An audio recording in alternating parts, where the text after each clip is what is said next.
There's always an explanation. Narrator 1, Darcy. Narrator 2, Andrew, Mr. Blackmore, David. Mrs. Blackmore, David. Liz, Andrew, Thornton Blackmore, Darcy. Spooky Voice, David. Suit of Armour, Andrew. Liz was visiting her cousin, Thornton, who lived in a big old house. The house was dark and creepy. At night, there were always lots of strange noises. Liz's parents had sent her away for the weekend, but she never liked visiting the Blackmores. It seemed that they made a special effort to act spooky. Who else had a suit of knight's armour standing in the hallway? What other 11-year-old boy was named Thornton?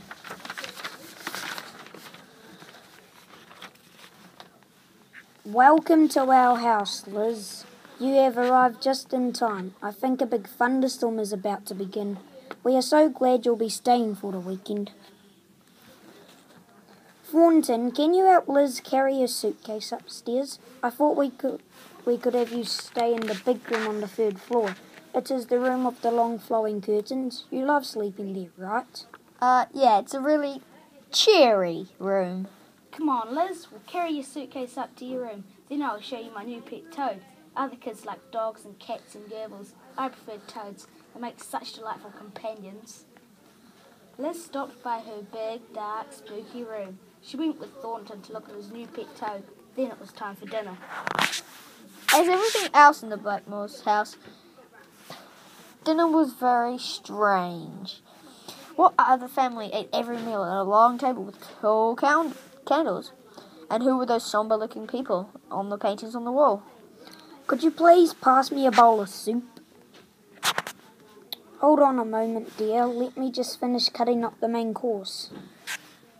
What are we having? What kind of soup? What's the main course? The main course is wild boar. Don't you just love the raw apple in its mouth? As for the soup, it's mushroom. We found the mushrooms in the basement behind the washing machine. How does that sound? That sounds really good. I just wish I had more of an appetite. But I already ate dinner on the aeroplane ride here. I think I'll just have another piece of bread. It's your loss, Liz. It just means more mushroom soup and wild boar for me. That looks scrumptious, Mum. I know I want seconds. After dinner, Mr. Blackmore read a story to Liz and Thornton. He called it a bedtime story. But it was a pretty scary story. It was about a ghost that lived in an old house. Then Liz went up to her room. The storm had started. Liz did not feel tired now. She was wide awake. Big flashes of lightning lit up her room. Thunder rattled the windows. It seemed to Liz like everything about the Blackmore's house was spooky. The really annoying part was that they seemed to enjoy making their visitors uncomfortable. Liz pulled the covers up to her chin. Suddenly, she heard an airy voice. Beware, be afraid, you are not safe. You cannot see me, you cannot stop me. I will have revenge. You can hide, but I will find you. I will get you. Who was that talking a scary voice? What was that voice? It was not anyone in the Blackmore family. Liz was very scared. She jumped out of her bed and ran into the hall. Help! Wake up, everybody! Some kind of goblin is loose in the house! I'm so sorry, Liz. I was simply watching a horror movie. It just seemed like the perfect night with all the thunder. I guess I turned up the volume too loud, but I certainly didn't mean to scare you. He loves watching his old silly movies. I guess this one gave you a bit of a scare. Ha ha ha ha.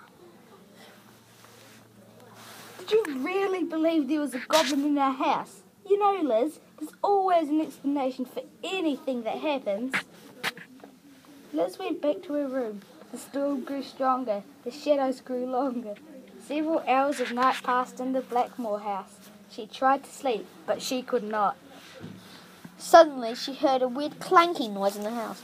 She gathered all her courage and got out of bed. She tiptoed down to the door, peeked out into the hallway. A suit of armour was walking around. I will do battle. I will fight in the name of my king. I will risk my life for my queen. I will save this land. Wake up, everybody. The armour has come to life. I'm so sorry, Liz. I should have warned you. That's our butler, Mr. Bartholomew. He is playing a knight in an upcoming theatrical production. We told him he could wear the armour when he rehearses his lines. We certainly didn't mean to scare you. But it's the middle of the night. A humongous thunderstorm is going on. He's practicing lines for his play. He works during the day, Liz. This is the only time he has to himself. What a night, or should I say, what a night. Ha ha ha ha. I didn't even know you had a butler. We just hired him. He was doing some work down in the basement when you arrived. He found the mushrooms. So now you know. You realise, Liz, there's always an explanation for anything that happens. Liz, another scary story, but Liz planned to make sure she got a good night's rest. She planned to do everything she could to ignore the strange ways of the Blackmore family. Liz put on her special white beauty cream on her face. It was a gift from her grandma. She figured it would make her feel better in this very spooky house. She put on some earplugs. A stewardess had handed them out during her airplane ride. There, she was feeling better already. The only problem was that she was really hungry after avoiding the bizarre food served by the Blackmores. It sounded like everyone else was asleep, so she decided to sneak down to the kitchen for a snack. Thornton heard her walking down the steps. He came out of his room to see who it was. Liz, is that you? Liz, hey, why won't you answer me? If that's you, Liz, answer me. Liz kept walking down the stairs. As she went, Thornton got a look at her face. It was bright white. Mom, Dad, help! Cousin Liz isn't human. She's some kind of terrifying ghost creature. Oh no, there's a poltergeist in our midst. Run, hide. This is not funny. No, this is not funny at all. I'm getting very scared, dear. Out of the corner of her eye, Liz suddenly realized that there was a big commotion. She took out her earplugs, turned her very white face towards the frightened Blackmore. Liz, is that really you?